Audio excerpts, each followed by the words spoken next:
There you are. I see you. I see you. You really think you can run away from me? You really think? Mr. Territorial Rothbart, we never met before? But you're going down! Hello there, everybody! This is part 97 of Xenoblade Chronicles Definitive Edition. So, slight change of plans. We're still going to show our appreciation to this very masterpiece of a game, but we're going to do it while we kick the ass of unique monsters that we've never actually kicked ass of before. And our first instance is Territorial Rothbart. The running gag. The running gag of the whole deal. You know how he is with, you know, scaring people in the first area, in the second major area of any Xenoblade except for Xenoblade X. Clearly not.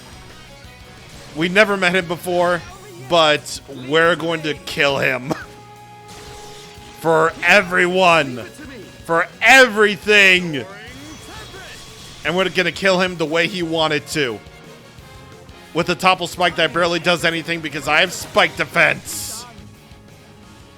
And besides, we need to prepare for our biggest challenges yet anyway. Ooh. Ooh, Max Storm. Okay. Reward Defender. EXP up 3 and AP up 5. Not bad, actually. Not bad. And besides, we need to prepare for the super bosses anyway, because skills require skill trees. Skill links require affinity coins. And affinity coins require us either gaining levels or taking on unique monsters. And that's precisely what I've done off screen. Just stealing experience from Final Marcus. And as you can clearly see, this is going to be my setup going forward here. I know I've done in practice runs for the super bosses, because this is not the super boss video. Because this is not really the super boss video, I just wanted to show you my setup right here. That's just what I really wanted to do. And Fiora, you can have agility down 3. And I also had Ricky use talent boost and attack, double attack and haste to do all the yoinks. And that will be about it. So, yeah. We're just basically going to be preparing for all the super bosses by taking on all the unique monsters that I've yet to do. But Territorial Rothbart isn't the first unique monster that's a running gag. Immovable Gonzalez. This one has a range spike. So if you get anywhere near it, you're going to be in for a damage. But very thankfully, because I'm level, like, what, 99, 98? This is going to be very easy. This is going to be very, very easy. So yes, Immovable Gonzalez is also a running joke in the Xenoblade games. More recently, number 3 has one. Haha! Because of course they did. Of course they will. Alright, so this is just basically me just going around defeating all the unique monsters, aka all the high-level unique monsters that I haven't gotten around to yet. Because we never really took them on personally as personal stuff. But we're going to take them on right here and right now because, well, not only do we need SP, but we also need those affinity coins for all the skill links. Believe me, the super bosses really, really just need them. And down it goes. Let's see what's in here. I never actually defeated this one before. Ooh, Berserker. Not bad. Not bad at all. Oh, and speaking of not bad, clearly I have spent a lot of AP trying to level up some arts. So this is what I have right here. You can just basically look over them yourself by you know, just trying to keep along with everything, either just pausing the video or whatever else. Really the only characters that I haven't really done anything with is Dunban and Rhine, honestly. Like, I may have gotten advanced art books for things off screen, technically. For everybody off screen, technically. I didn't get any master art books for anyone. Because I just didn't. Like, really, I only wanted to do them for a few cases while I was grinding or whatever else. And this is basically where I'm at right now. I haven't touched Time Attack, nor is it probably going to be possible for me to get every single costume out there. I would have loved to, Summon Flare. I would have loved to, but I realized it's going to be more of a grind than anything, so we're just going to leave those out until I have, a proper plan in mind, I guess. I don't know. I don't even know what I'm saying. By skip traveling to the distant fingertip, we can find this guy, Wicked Salos. This one, unfortunately, can't be topple locked, so you're gonna have to... What's he doing? Oh, there he goes. He was just waiting a while. He was taking his time. Don't worry. Don't worry about it. It's all good. Again, some of these unique monsters I never really fought before, so I never really had any sort of, like, expert experience with them. But, it's all fine. Gale Slash. Sword Drive. And that's it. Yeah, so I highly imagine that since this is a bird unique monster, I can't obviously, we can't obviously break it. So we're just gonna have to go for the chain attacks with high damage and everything. All right, let's do it. Backslash, Gale Slash, Sword Drive, Monolith Buster.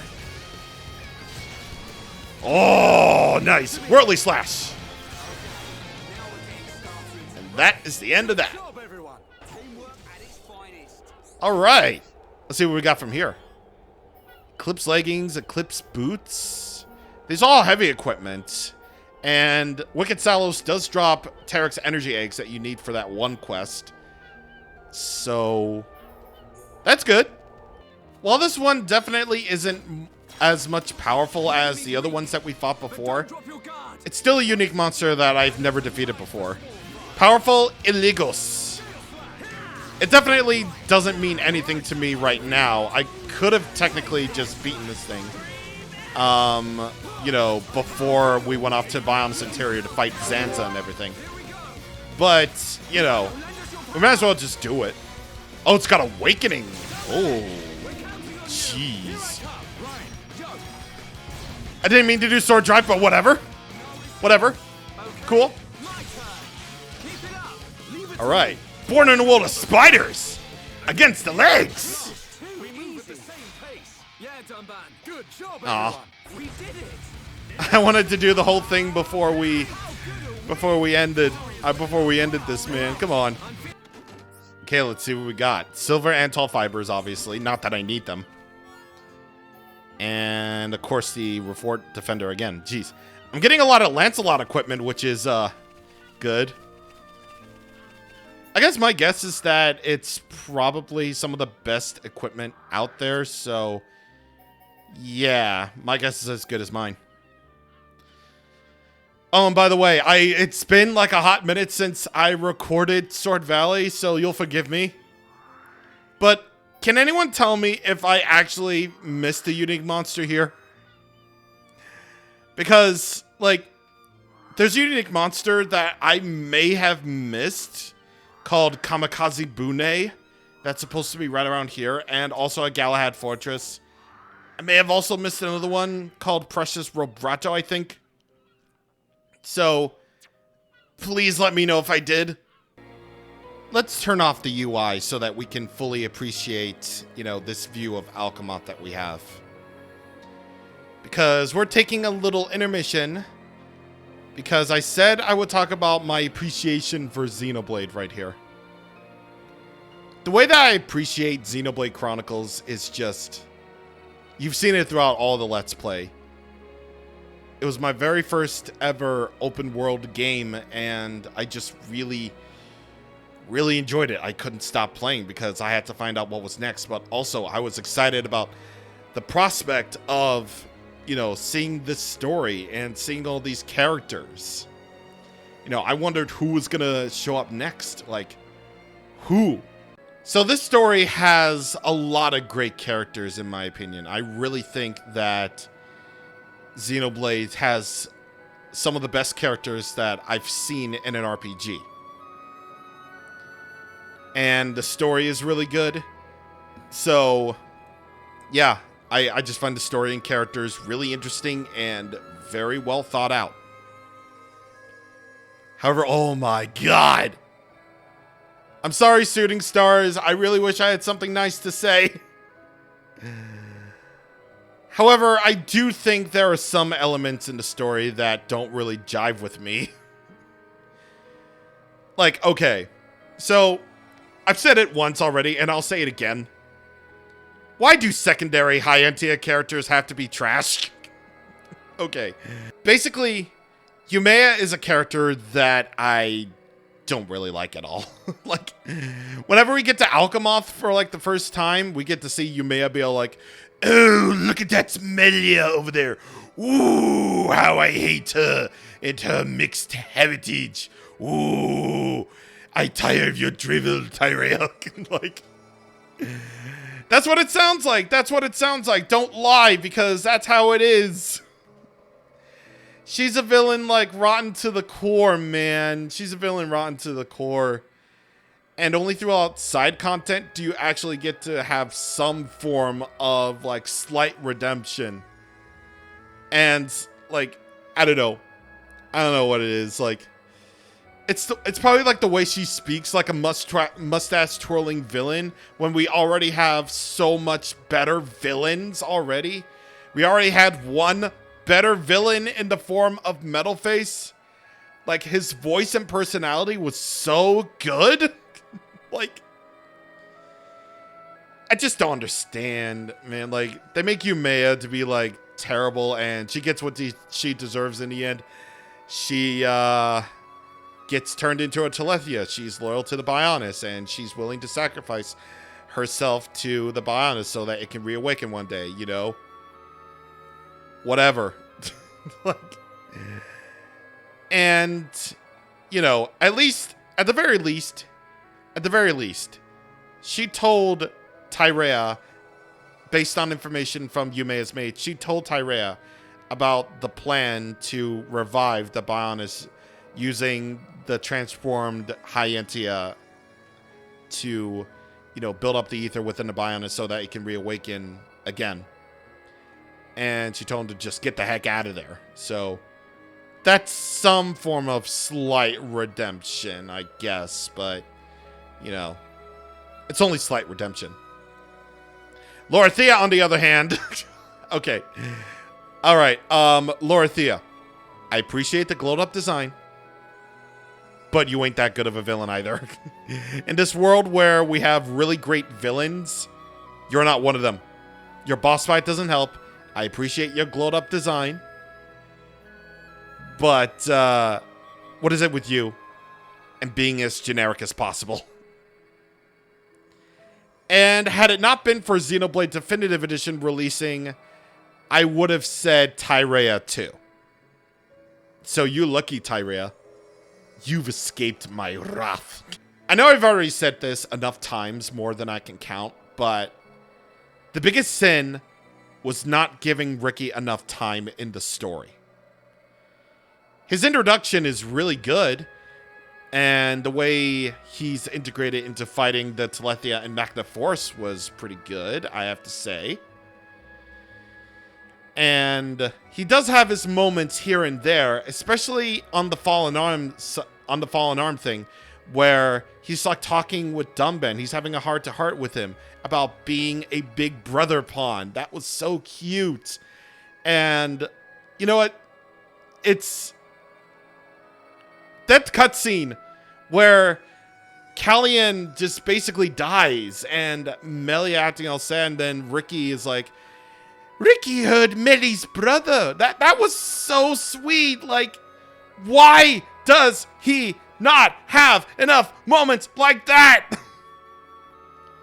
He truly shines in the side quest content, the heart-to-hearts, and the quotes he says in side quests if Ricky comments on the side quests. But they don't give him enough to do in the story. He's just part of the background. He's one of my favorites, and they just shove him off to the side. It's like they didn't know what to do with him in those big important cutscenes. It's just like the humans and half Iantia talking. Okay. So, like, not everything is perfect in this big old world. Not everything is just absolutely perfect. But the rest of the story is just so good that I guess it just sort of outweighs that, I guess. I don't know, man. I don't know, dude. I'm just saying, Monolith, give Ricky more screen time. It's already too late, but give Ricky more screen time, please.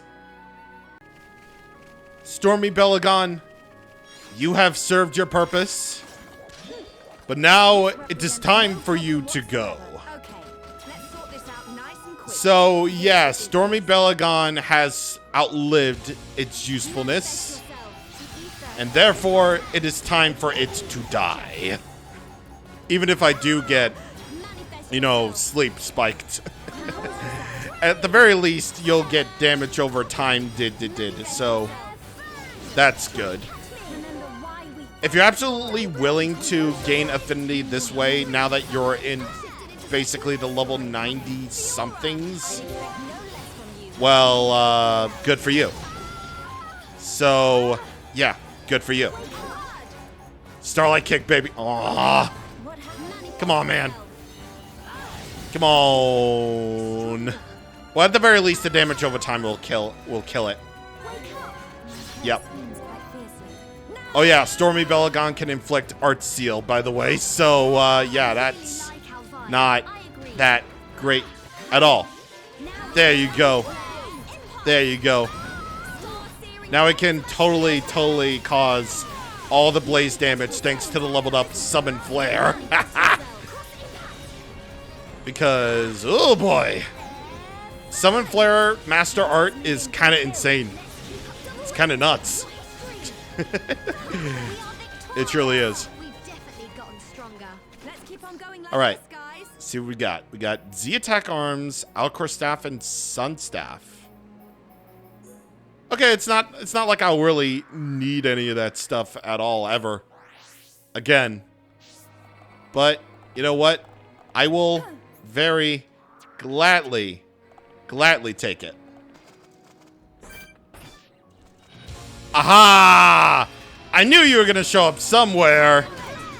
I knew you were going to show up somewhere, Mr. Sacred Zagame. Seriously, why didn't you just show up like elsewhere, dude? I knew like a high-level unique monster that I've never beaten before would be somewhere around there, but you know, I had a feeling that it would be at nighttime actually. See, these guys aren't really that big of a deal. They're really not. I'm just doing this for the affinity coins and whatnot. Which, again, they're very important. And also, possibly because they might have advanced art books. So, I'm definitely going to get them. Besides, we got one for a Berserker and Max Storm. Might as well take them.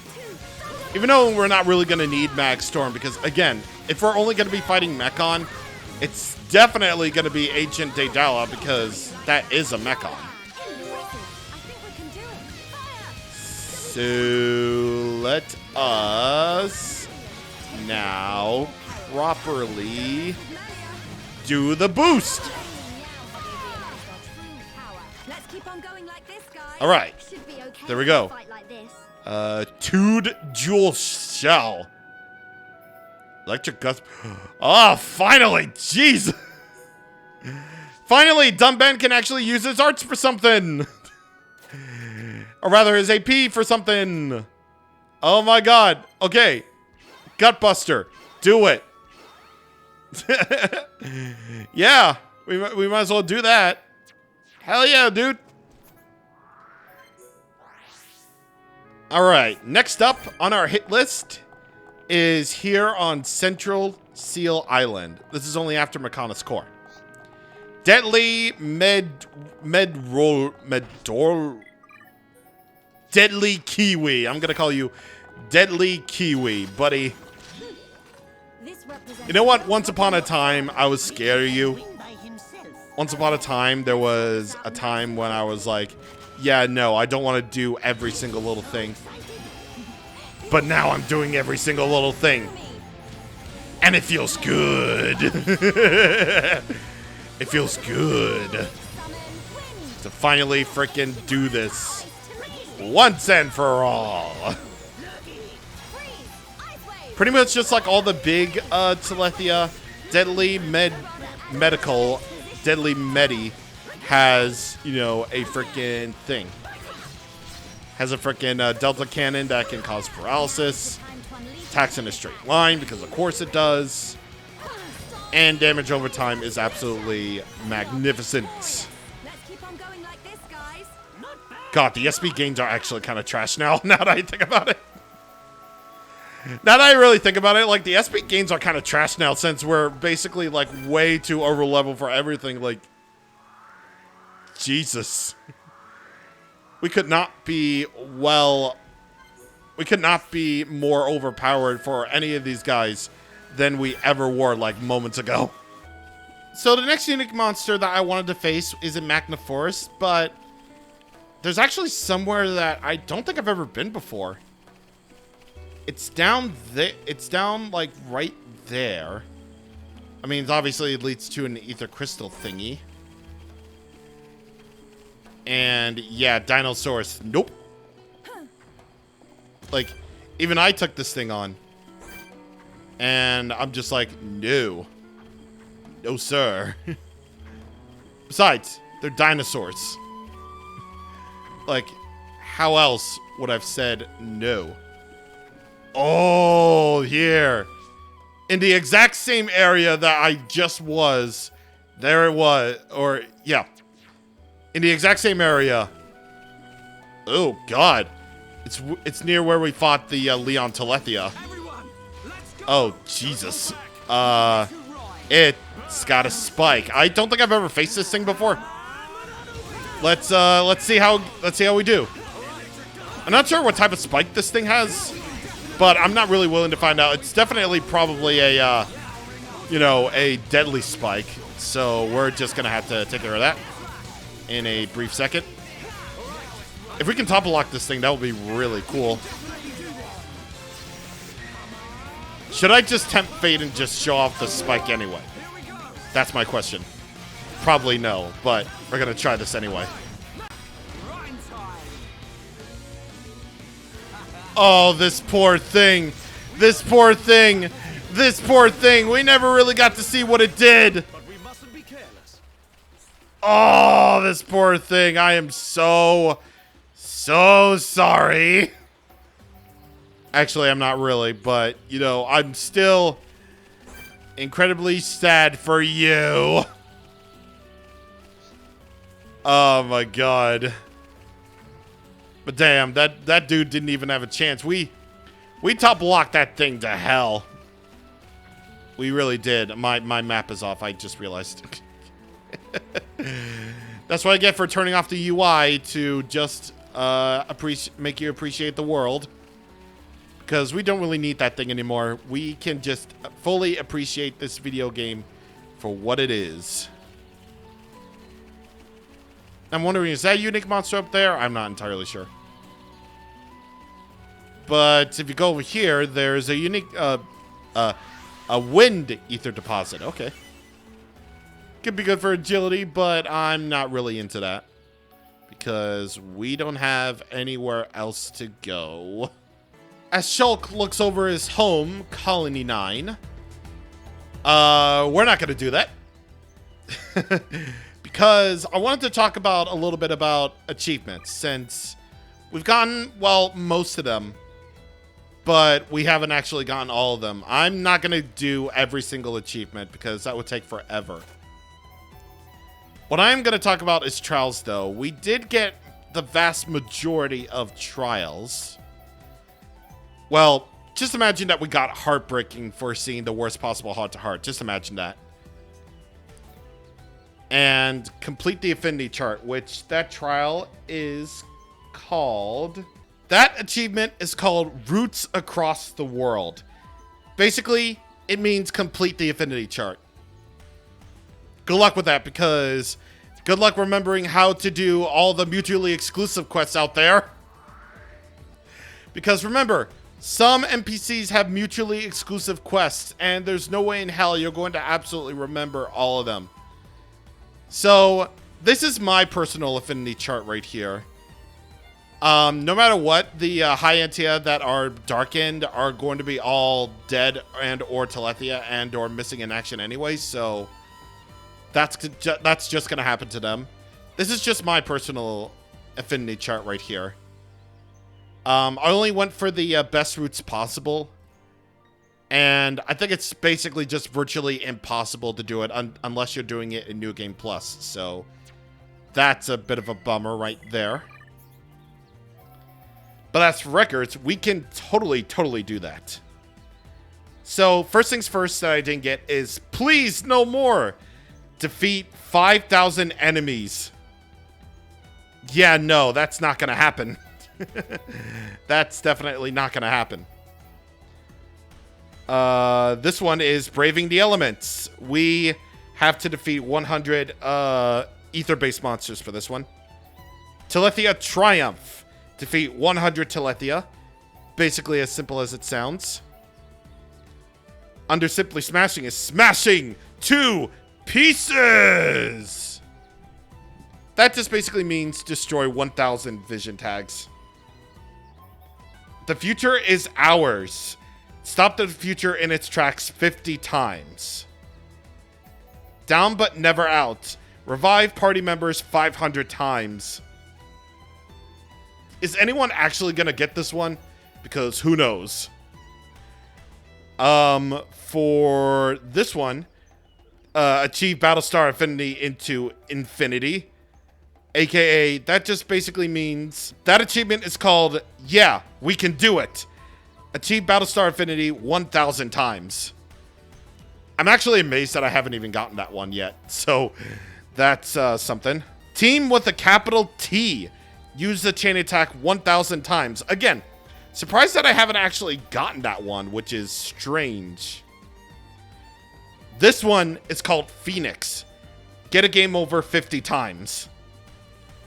Yeah, you're probably going to have some practice with that with Lorithia. The Art of War. Use arts 10,000 times across the entire party.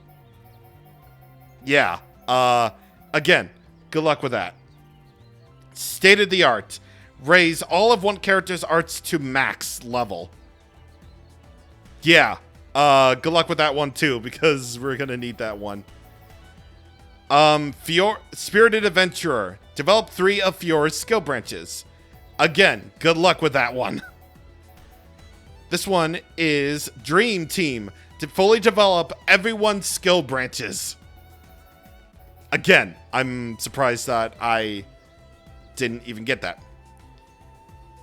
Complete 180. Achieve Burst Affinity 2,000 times. Beating the odds. We're probably going to get this one, hopefully. I really hope we get this one, because this one requires us to defeat an enemy that's 10 levels higher than ourselves. So yeah, we're gonna need good luck with that one. Treasure Trove. Obtain 1,000 silver or gold treasure chests. Again, surprised that I haven't gotten this one. Titan's Greatness. Harvest ether crystals 500 times. Sure. This one is in rare form. Obtain 77 rare ether crystals. Again, surprised that I haven't gotten that one yet. I'm actually still amazed that I got firing on all cylinders during that one crafting session. Like, that's one of the hardest achievements to get, and I'm so glad I got it on that one. Ooh, this one. Okay. This achievement is by far the worst in the entire game. This one is called Happy New Year. What that basically means is that you have to watch time pass into midnight 366 times. So yeah, to easily get this one, you need to set the clock to 11 p.m. or 2300 hours, and then wait a full minute, and then set it back to that. Do the same thing ad infinitum for hundreds and hundreds of hours. Well, not really hundreds and hundreds of hours, but, you know, it's something, I suppose. Actually, we could get this one, actually. Yeah, we can do this. Yeah, we can do this one. So, for this first one, we have to give 20 gifts to Shulk as Fiora. We don't really need these anymore. We're fine. We're all good. We don't need anything. We're fine. Alright, so I believe it's 20 gifts, and I think we got it from this. And, this one says give an ether plum to Dumban, since he doesn't really like fruit. And, oh, yeah. That's basically the thing. Don't give anyone things that they don't like, because you actually lose affinity. So we're going to quickly mend that one. For giving 20 gifts to Shulk as Fiora, you get the achievement Aim for the Heart. And for giving an ether plum to Dumban, thanks but no thanks. It's really funny because, yeah, again, achievements, they can be actually kind of funny in the sense that they're funny. And this one we can definitely do because we got in a lot of bugs. So, and I believe for bugs, yeah, Shulk likes these, and Shulk doesn't like those. Okay. Not just Ricky eat! That's basically for having Ricky give insects as gifts 30 times to anyone. Yeah, I actually was very close to actually getting that, so at least we got some progress out of that. So other than that, these are basically all the achievements that I have personally, so that's good. Achievements, they actually mean something. So it's not like your gamer trophies with all the platinum trophies and everything to make you feel like you've accomplished something when it actually doesn't mean nothing in the actual video game that you're playing. But no, it actually means something in Xenoblade. At least the first one anyway. I don't know if the third actually has, well, maybe it does because this is being recorded in the past. There are plenty, and I mean plenty, of unique monsters that are in the higher levels of Tephra Cave that we've never actually fought. So, of course, going along with the high-level enemies junk, there's Protective Turquidon at the Heavenly Window, and there's also Erratic Goliante there, too. So, we're just going to take care of these two very quickly. Bada boosh! Good job, everyone. Yes, sir! Alright, so Regal Daggers again. I already got this, like a lot of them. So, I don't really need them. But let's see what Protective Cordetta does. Ooh. Well, not bad, but I already got what I needed. Protective Turquoise actually does drop the Tokilos King Egg that you'll need for Replica Monado. And also the other thing. The Colony 6 thing. That thing. But there are a lot more high-level enemies in Tephra Cave that, you know, are here. First off, I think I already did defeat the Judicious Bunnetzol that was here, so as I've said way a long time ago, there's a unique monster that's right around here in the Hidden Warehouse. You just have to go all the way to the Spring of Grief, then go along this path, and then go right in here to discover such a thing. It's got a spike. I think I already have spike defense gems for that. Ooh, I got something that resisted. Well, obviously, that's what happens, so yep. Not going to take any chances with that. Interestingly enough, again, this is one of those robots that is in Tefra Cave that's a very close connection to the Hyantia, as we've talked about a little bit before. Well, in terms of the story with Fiora getting her body back that was cut. But, yeah. Just an interesting little tidbit. I'm just wondering how the heck that attracted so many lizards. I don't get it at all. Burst End. We already have that one. Not bad. Not bad at all. I feel like I could have used some more rewards right there, but I am a spoiled baby, so who cares? Next up, going backwards from the Heavenly Window and into the Bone Corridor near the end of it, you can find Musical Van Flare.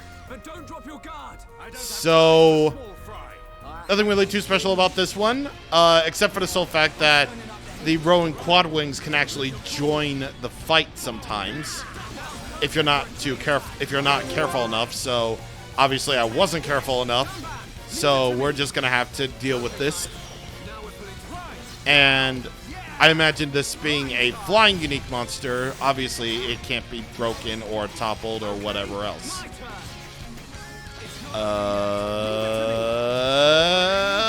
You! Holy! 500,000, dude! 500,000! And drive boost. I don't use that art, but drive boost. And by drive boost, I mean 500,000. Bruh. By skip traveling to Villia Lake, and going around this way and entering here from, well, where we found these arachnos way over here, you'll end up at this cave right here. And by going over to the right, you'll find the unique monster called Plump Sparada. Plump Sparada. It's got pods around it, and oh, that's not good. That's not good. It's got a bind spike. Ugh.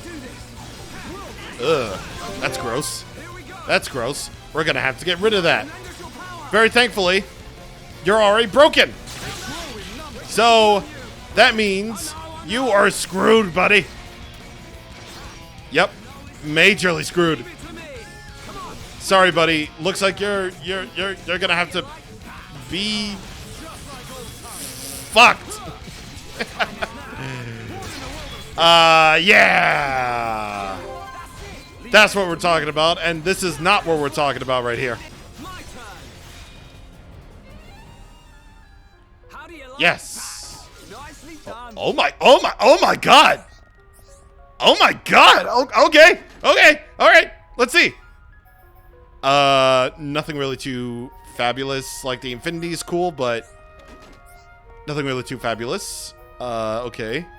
Agrias Plate and Alcos. Okay. Let's see what we got here. And Airfang. Yeah, of course. All right. All right. Cool. Cool beans. Cool beans. And now our very last thing that we're going to be doing is showing off one of the final challenges. Obviously, we're not going to show off Lost in a Dark Dream yet because, well, reasons. But we're going to tackle the uniquely disadvantaged trial. But as restricted, because obviously my setup is not that good. So we're going to be going for the restricted setup, where you're playing as Fiora, and you have these gems working for you. So this is basically what everybody has. Could be good for my personal practice setup, but yeah. Enemy is dangerous enemy. Ooh, such excitement. That it is. That it is.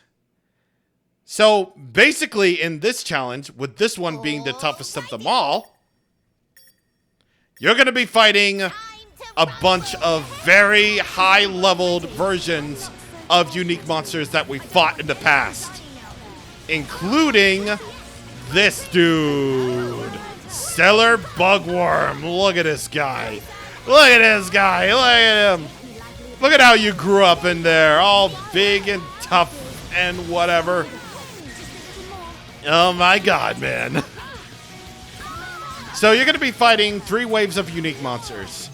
The first wave consists of Cellar Bugworm, Conflagrant Raxiel, which we fought at Valak Mountain for the Magma Rock, and Shimmering Forte, one of the unique monsters of Magna Forest that has an unfortunate spike at work.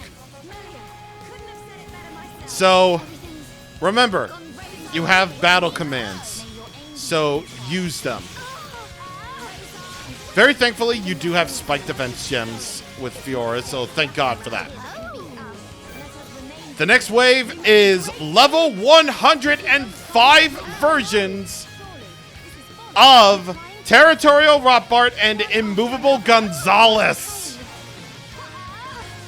Can you get any more crazier than this? You can't, because you just can't. You seriously can't get any more crazy with this setup of unique monsters going for you than freaking level 105 versions of these really recognizable unique monsters. You don't have the... Yeah, we might as well put up Reflection. Melia might as well just get the something, even though it's not really going to do us any good. Just remember that Immovable Gonzalez has a range spike, so that's going to be kind of unfortunate. Reflection can be pretty good if Melia does have the aggro, so it's going to be... So that's going to be a thing. I'm saving the chain attack. I'm saving it because look who we have here. Blizzard Belgazos and Avalanche Odyssey. Would you look at these two beasts? Would you look at these two? It's entirely possible to fight them. These are not the real versions, by the way. These aren't the real versions of Belgazos and Odyssey that we're going to be fighting later on. But these are going to be facsimiles of what they're like. They just have lower HP because they're just easier in this form. Yeah, believe it or not, these are the easy versions. At least if you're going with the restricted setup. If you're going for a free setup, then you're going to have to be prepared for the fight of your life. I'm not entirely sure where that protection comes from, but Jesus Christ. But, again, this is a facsimile of what you're going to be going up against. And, yep, would you look at this? This is what it's like. This is what it's like when fighting a super boss. Your attacks just keep missing and missing and missing and missing until it just... Until you just give up and die.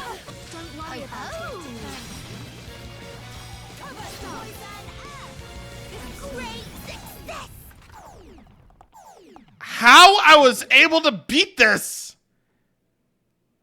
Okay.